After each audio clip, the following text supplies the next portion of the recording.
The plan was simple. Take the car, drive to the beach, and spend the day relaxing. No work, no problems, just me, my boyfriend Ethan, and a beautiful view of the ocean. But as life likes to play tricks on us, we ended up meeting a creature that believed it owned the entire coastline. We arrived early, found a good spot on the sand, and set up our space. Towel, parasol, cooler with cold drinks. Everything ready for a perfect day. The sun was shining. The sea was calm, and no one could spoil this moment. Or so I thought. We were standing there enjoying the sun when I felt a look. That look. Out of the corner of my eye, I saw a woman sitting a few meters away, wearing a huge hat and sunglasses that looked like they had come straight out of a 50s movie. She watched us as if we had just invaded sacred territory. At first I ignored it. Who hasn't come across an unoccupied woman in their life? But every 5 minutes there she was, looking away when I noticed, until suddenly she stood up and came marching towards us.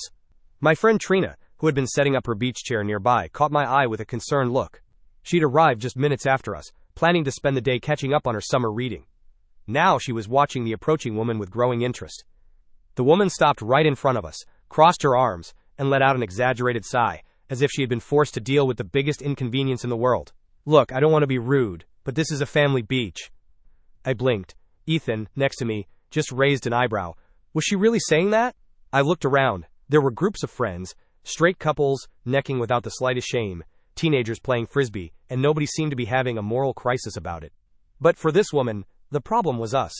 The ideal response would have been a simple, so what? But the truth is that these types of people aren't interested in logic. She wanted to make us feel uncomfortable. What she didn't know was that I'm not the type to keep my head down. And at that moment I realized that that day wasn't just going to be a beach day. It would be a free show of shame for her, and I would have a front row seat. The woman was still standing there in front of us, waiting for me and Ethan to just grab our stuff and run, as if we'd been caught trespassing. But unfortunately for her, we're not the type to run away. I took a deep breath, trying to understand just how much of a prick that woman was. Did she think the beach belonged to her? That she had some kind of diploma certifying her as an enforcer of morals and good manners? She sighed, clearly annoyed by our silence. She probably wasn't used to being ignored. I just think that certain things should be done in more appropriate places, she continued, twisting her mouth as if she were giving us a friendly hint. Ethan, who until then had just been watching the scene with the look of someone who had expected this kind of antics, finally made a move. He took a can of soda from the cooler, opened it calmly, and took a long sip before simply asking, "What things?" Her face hardened. She clearly hadn't expected to be confronted. She looked around, perhaps seeking support from someone, but found nothing but children playing in the sand, and people enjoying the sun, oblivious to the presence of two men lying on a beach towel. Trina had put down her book and was now walking over, her expression somewhere between concerned and amused. She stationed herself just behind us, arms crossed, like a silent sentinel. The woman frowned, crossed her arms tighter, and took a deep breath, as if she had to explain something obvious to two stubborn children. It's just that there are families here, you know. Children. They can see things that can confuse them. There you go. I'd heard this argument before. The old, it's not prejudice, it's protection. Because in their minds, the mere existence of an LGBT couple is already a problem, as if children weren't seeing straight couples kissing, taking photos of themselves, hugging, and acting normally around them. I could feel my blood boiling, but I kept calm.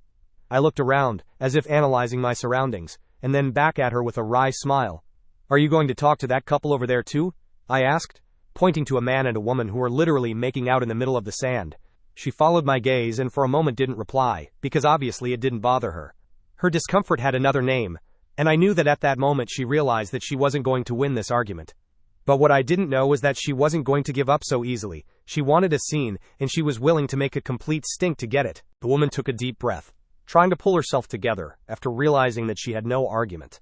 But people like her never give up easily when they're upset. Instead of accepting the ridiculousness of their own complaint, they simply double down and do what they do best, shout until someone agrees with them. And that's exactly what happened. First, she started talking loudly, but not to me or Ethan. Now she wanted an audience. Her aim was no longer to convince us of anything, but to turn it into a public event. The first spectators were the surrounding bathers, who began to turn around to understand what was going on. A lady reading a book raised her head, a group of teenagers put down their surfboards for a moment, and even a guy dozing under a parasol opened one of his eyes. She got what she wanted. Attention. Trina leaned in close to me and whispered, "She's putting on quite the show. Want me to say something?" I shook my head slightly. Better to let the spectacle unfold. Then the drama began. Gesticulating exaggeratedly, she pointed in our direction, talking as if she had witnessed a crime. Her tone of voice increased with each sentence, as if she were on a stage performing for an invisible audience. That's when the first great pearl came. She said indignantly that families brought children to the beach to have a quiet day, and now they were being, quote, forced to witness this kind of thing. I almost laughed because, as far as I knew, the only kind of thing that was happening was a couple sunbathing in peace, while a random woman went berserk on her own. The problem was that by this point she had completely surrendered to the spectacle itself. She started pointing sideways, seeking approval. First, she looked at a mother playing with her child by the sea, no reaction. Then she stared at an elderly couple eating a snack on the sand. The two simply went back to chewing, indifferent. Nobody cared about her show. But of course, people like that don't give up. When she realized that no one was on her side, she decided to call an authority. And that's when she spotted a lifeguard standing near an observation tower, probably just trying to do his job. Without a second thought, she marched up to him, catching his eye as if she were about to report a shipwreck. The man looked at her, confused, and listened patiently as she poured out her frustration, pointing at me and Ethan as if we were committing an environmental crime. "Oh boy, here we go," Trina muttered, settling in to watch what was about to unfold. She pulled out her phone, ready to document whatever happened next. She spoke with such conviction that for a moment it looked like we had thrown garbage on the sand or started a forbidden bonfire in the middle of the beach. But then came the best part. The lifeguard looked at us. He looked at her. He looked at the whole beach. And with the calm of someone who has seen worse, he took a deep breath, crossed his arms, and simply said nothing for a few seconds. And it was in that silence that I knew the end of the story would be even better than I had imagined. The lifeguard stood there, staring at the woman as if trying to decipher whether this was a prank, or whether he really had to waste his time with it. The silence between the two of them stretched on for a few seconds, and I realized that for the first time since her outburst, she was no longer so confident. Perhaps it was because her audience, which had previously been just a handful of disinterested people, now included the lifeguard himself, who didn't seem too impressed by her big moralistic speech. She, however, still tried to uphold the role of defender of good manners, pointing in our direction as if we had committed a crime worthy of life imprisonment. Her posture was rigid, and she was clearly waiting for the lifeguard to do something. The man crossed his arms, took a deep breath, and finally answered, "Ma'am, what exactly is the problem?" The question caught her off guard, perhaps because deep down even she knew there was no problem. But of course she couldn't admit it. So instead of answering directly, she started winding things up. She said that it was a family beach, that children were there, and that certain things shouldn't be exposed like that in public. She spoke as if she was denouncing something very serious, while in reality, all that was happening was a couple sitting on the sand without bothering anyone. The lifeguard, with no patience for beating about the bush, cut her off. "So you want me to take two people off the beach because they're sitting on the sand?" Her face turned red instantly. She hadn't expected to be exposed like this. She still tried to react, opening her mouth to say something, but realized that any response would only make her look even more ridiculous. That's when the most beautiful moment of the day happened. The lifeguard simply turned his back and went back to his position without saying another word. It was as simple as that. The woman stood there, perplexed. She clearly didn't know how to react. Perhaps she thought the man would support her delirium. Perhaps she thought he would at least pretend to care. But now her show had officially failed. And the best part? The audience noticed. Some sunbathers laughed quietly. A group of teenagers who had only been watching before started whispering amongst themselves, clearly enjoying the scene, and the woman noticed. She looked around for support but only found amused or indifferent faces. Her audience had become the jury that judged her own stupidity. It was at that moment that it hit her. She had lost. And the only thing left to do now was to decide whether to walk away with her head down or try one last act of dignity. But knowing people like her, of course she was still going to try one more move before giving up. Trina suddenly materialized at my side, putting a protective arm around my shoulders. "Everything okay here?" she asked loudly, making sure the woman could hear. "I was just telling my friend at the police station about what's going on. He says public harassment is actually illegal, unlike, existing on a public beach." The woman realized that she had lost, but accepting defeat? Never. She looked around, seeing that no one cared about her scandal. The lifeguard had already returned to his position. The bathers were getting on with their lives. And even the teenagers who had only been watching were now openly laughing at her. Her show had not only failed, it had become a public joke. But instead of simply swallowing her humiliation and moving on, she did what every clueless person does when they realize they've lost. She tried to double the bet.